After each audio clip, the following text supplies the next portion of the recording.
Harry Potter and the Sorcerer's Stone, Chapter 6. The Journey from Platform 9 and 3/4. Harry's last month with the Dursleys wasn't fun. True, Dudley was now so scared of Harry he wouldn't stay in the same room, while Aunt Petunia and Uncle Vernon didn't shut Harry in his cupboard, force him to do anything, or shout at him. In fact, they didn't speak to him at all. Half terrified, half furious, they acted as though any chair with Harry in it were empty. Although this was an improvement in many ways, it did become a bit depressing after a while. Harry kept to his room, with his new owl for company. He had decided to call her Hedwig, a name he had found in A History of Magic. His school books were very interesting. He lay on his bed reading late into the night, Hedwig swooping in and out of the open window as she pleased. It was lucky that Aunt Petunia didn't come in to vacuum anymore, because Hedwig kept bringing back dead mice. Every night before he went to sleep, Harry ticked off another day on the piece of paper he had pinned to the wall, counting down to September the 1st. On the last day of August, he thought he'd better speak to his aunt and uncle about getting to King's Cross Station the next day, so he went down to the living room where they were, watching his quiz show on television. He cleared his throat to let them know he was there, and Dudley screamed and ran from the room. Uh, Uncle Vernon. Uncle Vernon grunted to show he was listening. Uh, I need to be at King's Cross tomorrow to go to Hogwarts. Uncle Vernon grunted again. Would it be all right if you gave me a lift? Grunt. Harry supposed that meant yes. Thank you. He was about to go back upstairs when Uncle Vernon actually spoke. Funny way to get a wizard's school, the train. Magic carpets all got punctures, have they? Harry didn't say anything. Where is this school, anyway? I don't know, said Harry, realizing this for the first time. He pulled the ticket Hagrid had given him out of his pocket. I just take the train from platform 9 and 3/4 at 11 o'clock, he read. His aunt and uncle stared. Platform what? 9 and 3/4. Don't talk rubbish, said Uncle Vernon. There is no platform 9 and 3/4. It's on my ticket. Barking, said Uncle Vernon. Howling mad, the lot of them. You'll see. You just wait. All right, we'll take you to King's Cross. We're going up to London tomorrow anyway, or I wouldn't even bother. Why are you going to London? Harry asked, trying to keep things friendly. Taking Dudley to the hospital, growled Uncle Vernon. Gotta have that ruddy tail removed before he goes to Smeltings. Harry woke at 5 o'clock the next morning and was too excited and nervous to go back to sleep. He got up and pulled on his jeans because he didn't want to walk into the station in his wizard's robes. He'd change on the train. He checked his Hogwarts list yet again to make sure he had everything he needed. He saw that Hedwig was shut safely in her cage, and then paced the room, waiting for the Dursleys to get up. 2 hours later, Harry's huge, heavy trunk had been loaded into the Dursleys' car. Aunt Petunia had talked Dudley into sitting next to Harry, and they had set off. They reached King's Cross at 10:30. Uncle Vernon dumped Harry's trunk onto a cart and wheeled it into the station for him. Harry thought this was strangely kind until Uncle Vernon stopped dead facing the platforms with a nasty grin on his face. Well, there you are, boy. Platform 9, Platform 10. Your platform should be somewhere in the middle, but they don't seem to have built it yet, do they? He was quite right, of course. There was a big plastic number 9 over one platform, and a big plastic number 10 over the one next to it, and in the middle, nothing at all. Have a good term, said Uncle Vernon with an even nastier smile. He left without another word. Harry turned and saw the Dursleys drive away. All three of them were laughing. Harry's mouth went rather dry. Well, what on earth was he going to do? He was starting to attract a lot of funny looks because of Hedwig. He'd have to ask someone. He stopped a passing guard, but didn't dare mention platform 9 and 3/4. The guard had never heard of Hogwarts, and when Harry couldn't even tell him what part of the country it was in, he started to get annoyed, as though Harry was being stupid on purpose.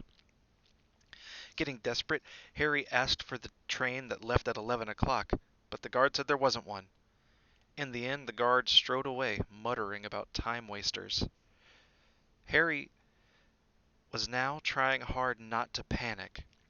According to the large clock over the arrivals board, he had 10 minutes left to get on the train to Hogwarts, and he had no idea how to do it. He was stranded in the middle of a station with a trunk he could hardly lift, a pocket full of wizard money, and a large owl. Hagrid must have forgotten to tell him something he had to do, like tapping the third brick on the left to get into Diagon Alley. He wondered if he should get out his wand and start tapping the ticket inspector's stand between platforms 9 and 10. At that moment, a group of people passed just behind him, and he caught a few words of what they were saying. Packed with muggles, of course. Harry swung around. The speaker was a plump woman who was talking to 4 boys, all with flaming red hair. Each of them was pushing a trunk like Harry's in front of him. And they had an owl. Heart hammering, Harry pushed his cart after them. They stopped, and so did he, just near enough to hear what they were saying. "Now, what's the platform number?" said the boy's mother. 9 3/4, piped a small girl, also red-headed, who was holding her hand. "Mum, I can't go." "You're not old enough, Ginny. Now be quiet." "All right, Percy, you go first." What looked like the oldest boy marched toward platforms 9 and 10. Harry watched, careful not to blink in case he missed it. But just as the boy reached the dividing barrier between the 2 platforms, a large crowd of tourists came swarming in front of him, and by the time the last backpack had cleared away, the boy had vanished. "Fred, you next," the plump woman said. "I'm not Fred, I'm George," said the boy. "Honestly, woman, you call yourself our mother. Can't you tell I'm George?" "Sorry, George, dear. Only joking. I am Fred," said the boy, and off he went. His twin called after him to hurry up, and he must have done so, because a second later he'd gone. But how had he done it? Now the third brother was walking briskly toward the barrier.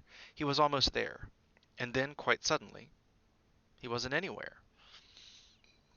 There was nothing else for it. "Excuse me," Harry said to the plump woman. "Hello, dear," she said. "First time at Hogwarts? Ron's new, too." She pointed at the last and youngest of her sons. He was tall, thin, and gangling, with freckles, big hands and feet, and a long nose. "Yes," said Harry. The thing is, I don't know how to—" "How to get onto the platform," she said kindly, and Harry nodded. "Not to worry," she said. "All you have to do is walk straight at the barrier between platforms 9 and 10. Don't stop, and don't be scared you'll crash into it. That's very important. Best do it at a bit of a run if you're nervous. Go on. Go now, before Ron." Uh, okay," said Harry. He pushed his trolley around and stared at the barrier. It looked very solid. He started to walk toward it. People jostled him on their way to platforms 9 and 10. Harry walked more quickly. He was going to smash right into that barrier, and then he'd be in trouble. Leaning forward on his cart, he broke into a heavy run. The barrier was coming nearer and nearer. He wouldn't be able to stop. The cart was out of control. He was a foot away. He closed his eyes, ready for the crash. It didn't come. He kept on running. He opened his eyes. A scarlet steam engine was waiting next to a platform packed with people. A sign overhead said Hogwarts Express, 11 o'clock. Harry looked behind him and saw a wrought iron archway where the barrier had been, with the words Platform 9 3/4 on it. He'd done it. Smoke from the engine drifted over the heads of the chattering crowd, while cats of every color wound there, here and there, between their legs. Owls hooted to one another in a disgruntled sort of way over the babble and the scraping of heavy trunks. The first few carriages were already packed with students, some hanging out of the window to talk to their families, some fighting over seats. Harry pushed his cart off down the platform in search of an empty seat. He passed a round-faced boy who was saying, "Gran, I've lost my toad again." "Oh, Neville." he heard the old woman sigh. A boy with dreadlocks was surrounded by a small crowd. "Give us a look, Lee. Go on." The boy lifted the lid of a box in his arms, and the people around him shrieked and yelled as something inside poked out a long, hairy leg. Harry pressed on through the crowd until he found an empty compartment near the end of the train. He put Hedwig inside first, and then started to shove and heave his trunk toward the train door. He tried to lift it up the steps, but could hardly raise one end, and twice he dropped it painfully on his foot. "Want a hand?" It was one of the red-haired twins he'd followed through the barrier. "Yes, please," Harry panted. "Oi, Fred! Come here and help!" With the twins' help, Harry's trunk was at last tucked away in a corner of the compartment. "Thanks," said Harry, pushing his sweaty hair out of his eyes. "What's that?" said one of the twins suddenly, pointing at Harry's lightning scar. "Blimey!" said the other twin. "Are you—" "He is," said the first twin. "Aren't you?" he added to Harry. "What?" said Harry. "Harry Potter!" chorused the twins. "Oh, him," said Harry. Yes, I am." The two boys gawked at him, and Harry felt himself turning red. Then, to his relief, a voice came floating in through the train's open door. "Fred! George! Are you there?" "Coming, Mom." With a last look at Harry, the twins hopped off the train. Harry sat down next to the window where, half hidden, he could watch the red-haired family on the platform and hear what they were saying. Their mother had just taken out her handkerchief. "Ron, you've got something on your nose." The youngest boy tried to jerk out of the way, but she grabbed him and began rubbing the end of his nose. "Mom, graw!" He wriggled free. "Aw, has Ickle Ronnie got something on his nosey?" said one of the twins. "Shut up," said Ron. "Where's Percy?" said their mother. "He's coming now." The oldest boy came striding into sight. He had already changed into his billowing black Hogwarts robes, and Harry noticed a shiny red and gold badge on his chest with the letter P on it. "Can't stay long, Mother," he said. "I'm up front. The prefects have got 2 compartments to themselves." "Oh, you're a prefect, Percy," said one of the twins with an air of great surprise. "You should have said something. We had no idea." "Hang on. I think I remember him saying something about it," said the other twin. "Once. Or twice. A minute. All summer." "Oh, shut up," said Percy the prefect. "How come Percy gets new robes anyway?" said one of the twins. "Because he's a prefect," said their mother fondly. "All right, dear. Well, have a good term. Send me an owl when you get there." She kissed Percy on the cheek, and he left. Then she turned to the twins. "Now you two, this year you behave yourselves. If I get one more owl telling me you've blown up a toilet or—" "Blown up a toilet? We've never blown up a toilet." "Great idea, though." "Thanks, Mom." "It's not funny. And look after Ron." "Don't worry, Ickle Ronnykins is safe with us." "Shut up," said Ron again. He was almost as tall as the twins already, and his nose was still pink where his mother had rubbed it. "Hey, Mom, guess what? Guess who we just met on the train?" Harry leaned back quickly so they couldn't see him looking. "You know that black-haired boy who was near us in the station? Know who he is?" "Who?" "Harry Potter!" Harry heard the little girl's voice. "Oh, Mom, can I go on the train and see him? Mom, oh, please!" "You've already seen him, Jenny, and the poor boy isn't something you goggle at in a zoo. Is he really, Fred? How do you know?" "Asked him. Saw his scar. It's really there. Like lightning." "Poor dear. No wonder he was alone. I wondered. He was ever so polite when he asked how to get onto the platform." "Never mind that. Do you think he remembers what you-know-who looks like?" Their mother suddenly became very stern. "I forbid you to ask him, Fred.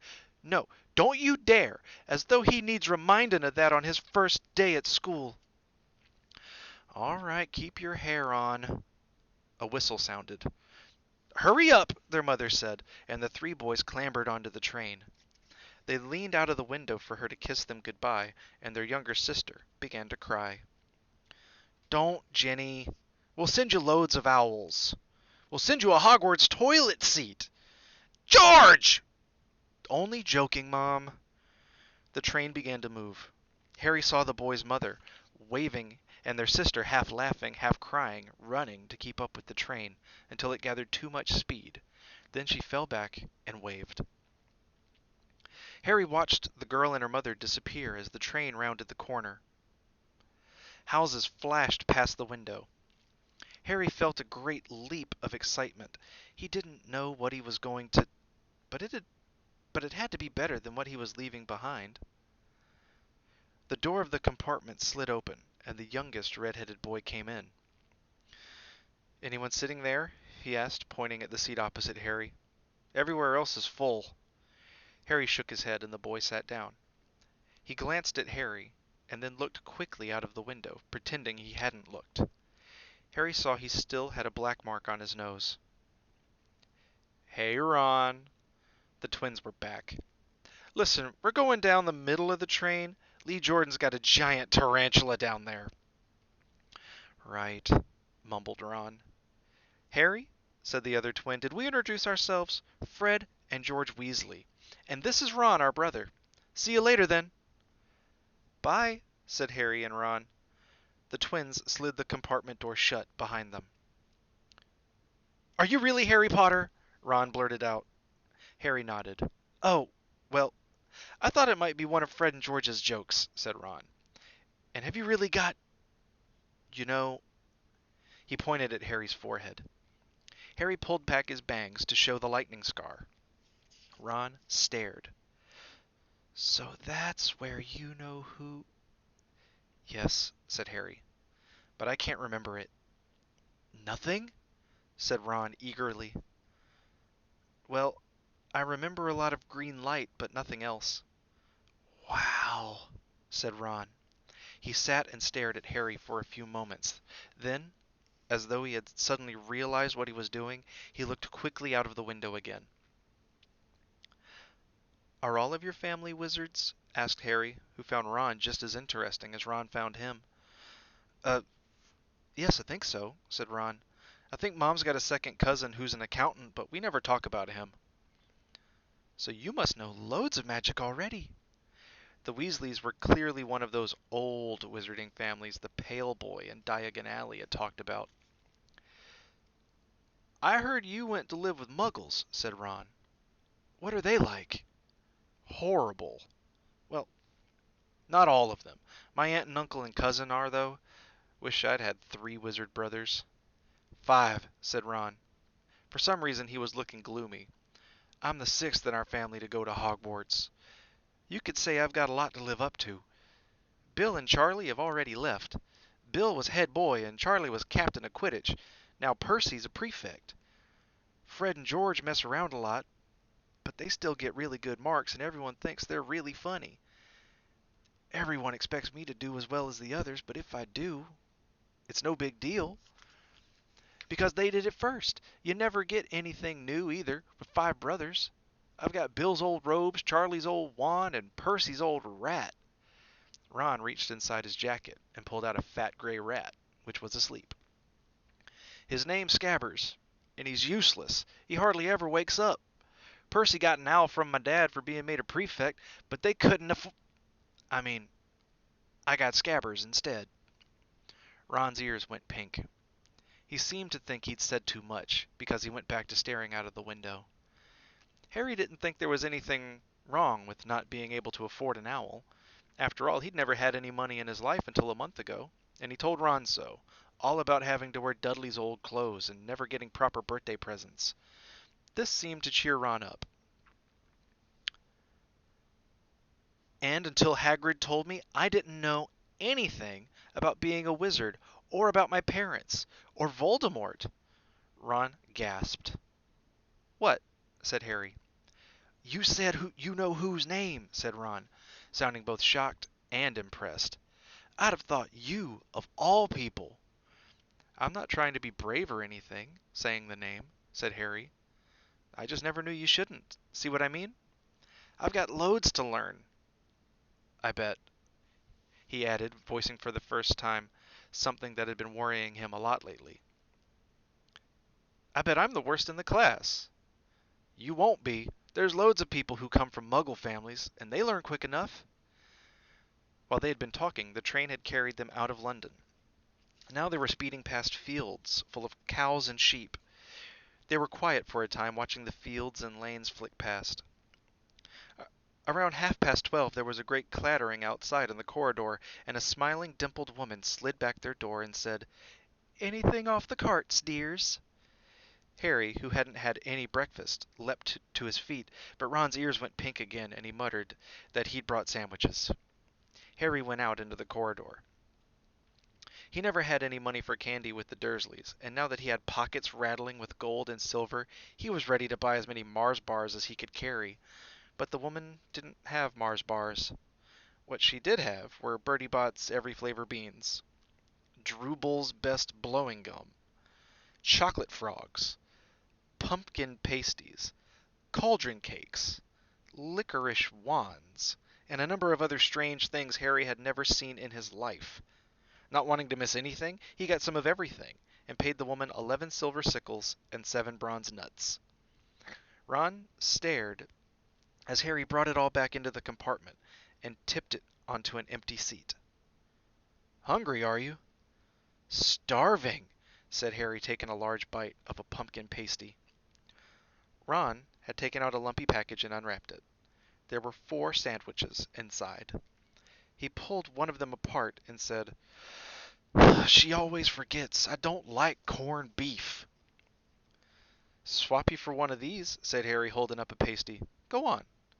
"You don't want this. It's all dry," said Ron. "She hasn't got much time," he added quickly. "You know, with 5 of us." "Go on, have a pasty," said Harry, who had never had anything to share before, or, indeed, anyone to share it with. It was a nice feeling sitting there with Ron, eating their way through all Harry's pasties, cakes, and candies. The sandwiches lay forgotten. "What are these?" Harry asked Ron, holding up a pack of chocolate frogs. "They're not really frogs, are they?" He was starting to feel that nothing would surprise him. "No," said Ron. "But see what the card is. I'm missing Agrippa." "What?" "Oh, of course you wouldn't know. Chocolate frogs have cards inside 'em. You know, to collect famous witches and wizards. I've got about 500, but I haven't got Agrippa or Ptolemy." Harry unwrapped his chocolate frog and picked up the card. It showed a man's face. He wore half-moon glasses, had a long crooked nose, and flowing silver hair, beard, and mustache. Underneath the picture was the name Albus Dumbledore. "So this is Dumbledore," said Harry. "Don't tell me you'd never heard of Dumbledore," said Ron. "Can I have a frog? I might get Agrippa. Thanks." Harry turned over his card and read, "Albus Dumbledore, currently headmaster of Hogwarts. Considered by many the greatest wizard of modern times, Dumbledore is particularly famous for his defeat of the dark wizard Grindelwald in 1945, for the discovery of the 12 uses of dragon's blood, and his work on alchemy with his partner Nicholas Flamel. Professor Dumbledore enjoys chamber music and ten-pin bowling." Harry turned the card back over and saw, to his astonishment, that Dumbledore's face had disappeared. "He's gone!" "Well, you can't expect him to hang around all day," said Ron. "He'll be back. No, I got Morgana again, and I've got about 6 of her. Do you want it? You can start collecting." Ron's eyes strayed to the pile of chocolate frogs waiting to be unwrapped. "Help yourself," said Harry. "But in the Muggle world, people just stay put in photos." "Do they? What, they don't move at all?" Ron sounded amazed. "Weird." Harry stared as Dumbledore sidled back into the picture on his card and gave him a small smile. Ron was more interested in eating the frogs than looking at the famous witches and wizards cards, but Harry couldn't keep his eyes off them. Soon he had not only Dumbledore and Morgana, but Hengist of Woodcroft, Alberic Grunion, Circe, Paracelsus, and Merlin. He finally tore his eyes away from the druidess Cleodna, who was scratching her nose, to open a bag of Bertie Bott's every flavor beans. "You want to be careful with those," Ron warned Harry. "When they say every flavor, they mean every flavor. You get all the ordinary ones like chocolate, and peppermint, and marmalade, but then you can get spinach and liver and tripe.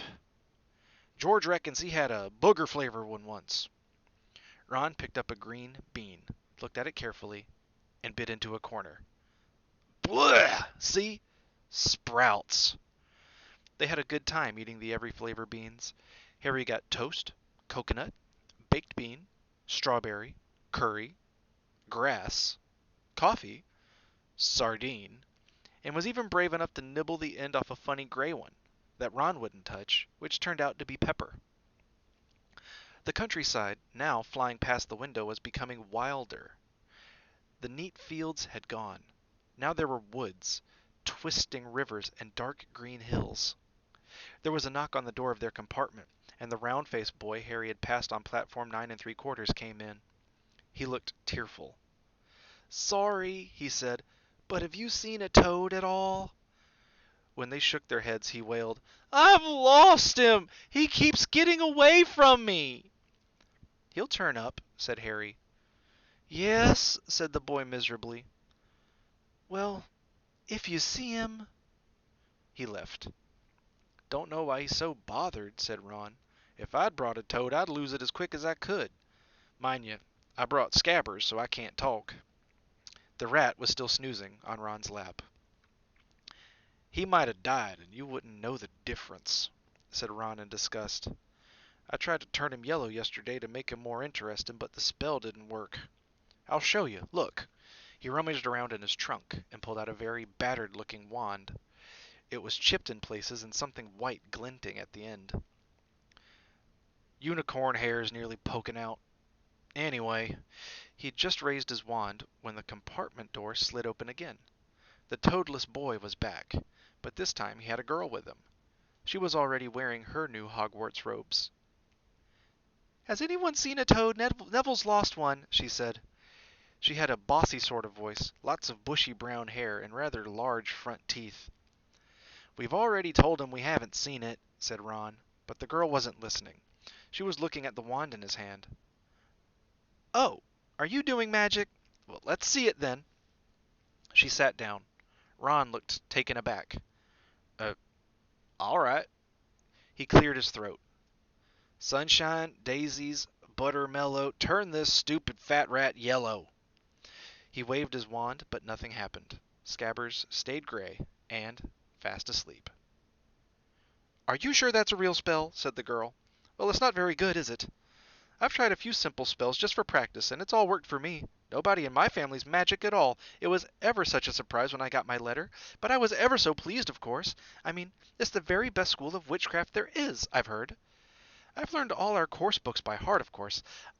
I just hope it'll be enough. I'm Hermione Granger, by the way. Who are you?" She said all this very fast. Harry looked at Ron and was relieved to see, by his stunned face, that he hadn't learned all the course books by heart either. "I'm Ron Weasley," Ron muttered. "Harry Potter," said Harry. "Are you really?" said Hermione. "I know all about you, of course. I got a few extra books for background reading, and you're in modern magical history and the rise and fall of the dark arts, and great wizarding events of the 20th century." "Am I?" said Harry, feeling dazed. "Goodness, didn't you know? I'd have found out everything I could if it was me," said Hermione.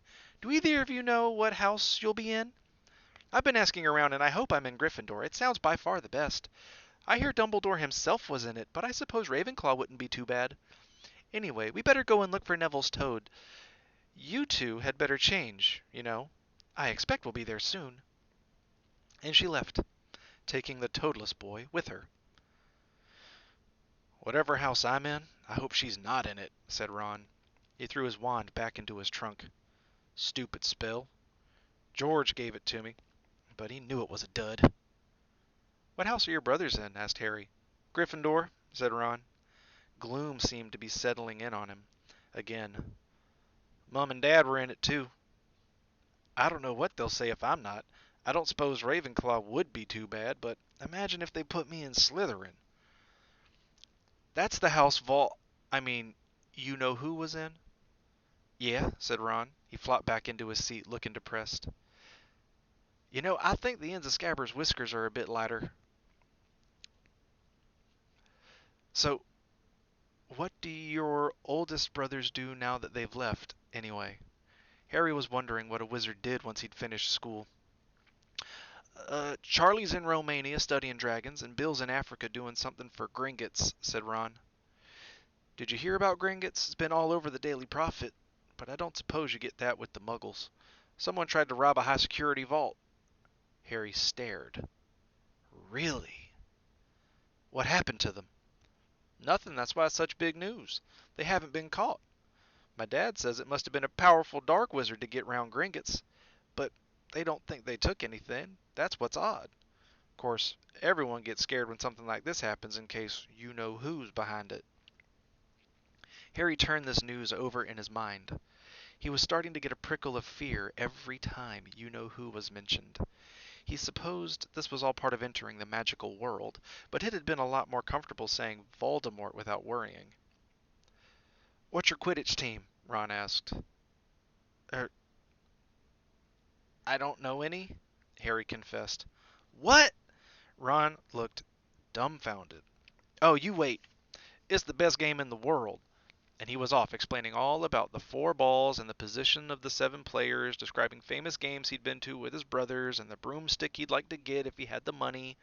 He was just taking Harry through the finer points of the game when the compartment door slid open yet again. But it wasn't Neville the Toadless Boy, or Hermione Granger this time. 3 boys entered, and Harry recognized the middle one at once. It was the pale boy from Madame Malkin's robe shop.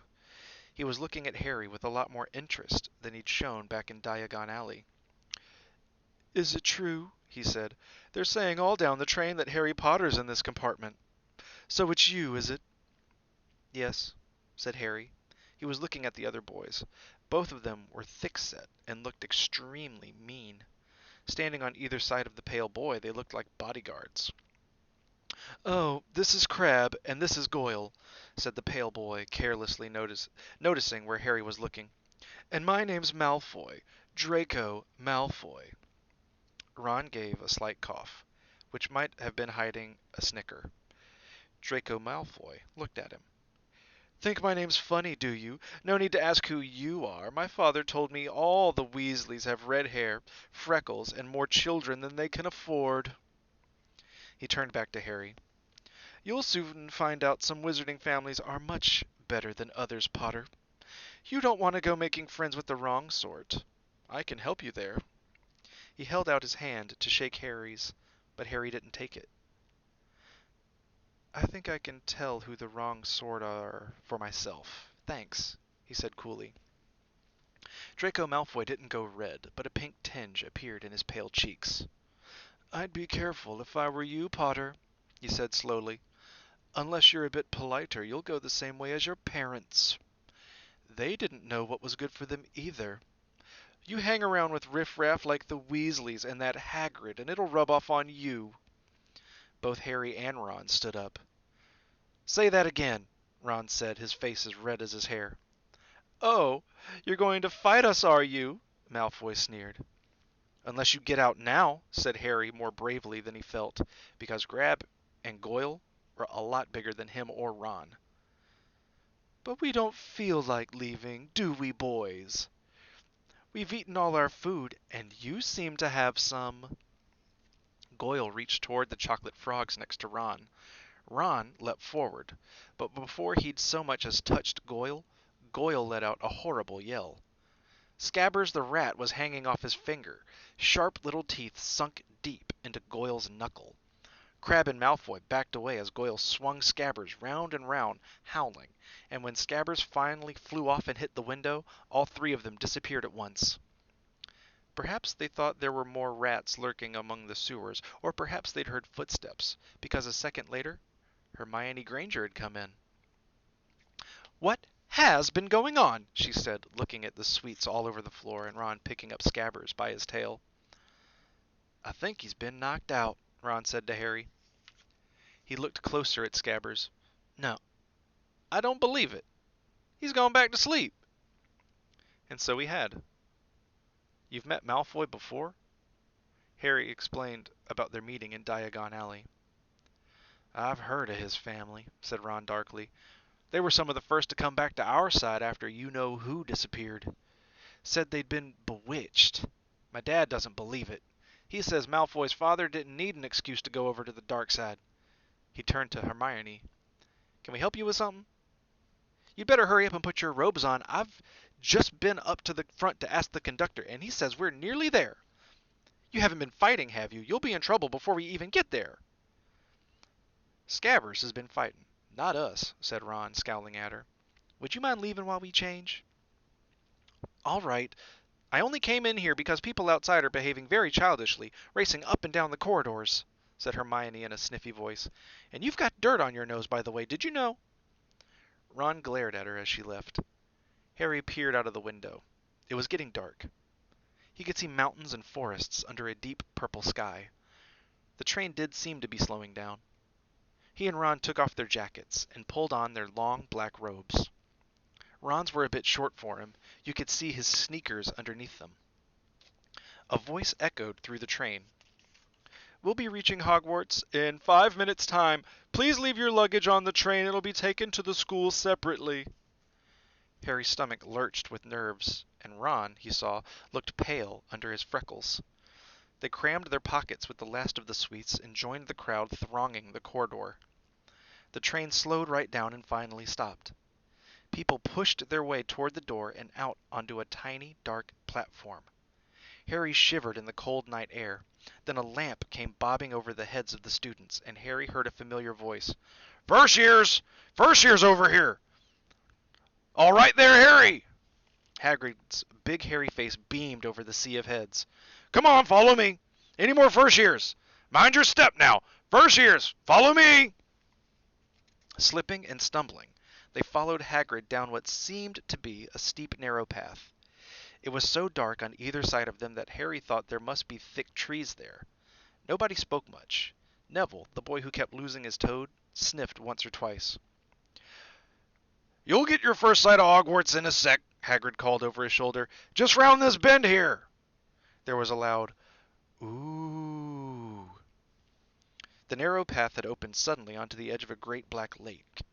Perched atop a high mountain on the other side, its windows sparkling in the starry sky, was a vast castle with many turrets and towers. "No more'n 4 to a boat," Hagrid called, pointing to a fleet of little boats sitting in the water by the shore. Harry and Ron were followed into their boat by Neville and Hermione.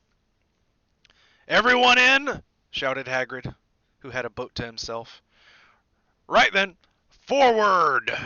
And the fleet of little boats moved off all at once, gliding across the lake, which was as smooth as glass. Everyone was silent, staring up at the great castle overhead. It towered over them as they sailed nearer and nearer to the cliff on which it stood. "Heads down!" yelled Hagrid as the first boats reached the cliff. They all bent their heads and the little boats carried them through a curtain of ivy that hid a wide opening in the cliff face. They were carried along a dark tunnel which seemed to be taking them right underneath the castle until they reached a kind of underground harbor where they clambered out onto rocks and pebbles. "Oi, you there!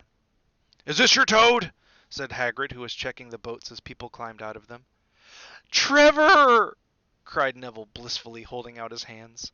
Then they clambered up a passageway in the rock after Hagrid's lamp, coming out at last onto smooth, damp grass right in the shadow of the castle. They walked up a flight of stone steps and crowded around the huge oak front door. "Everyone here? You there still got your toad?" Hagrid raised a gigantic fist and knocked 3 times on the castle door.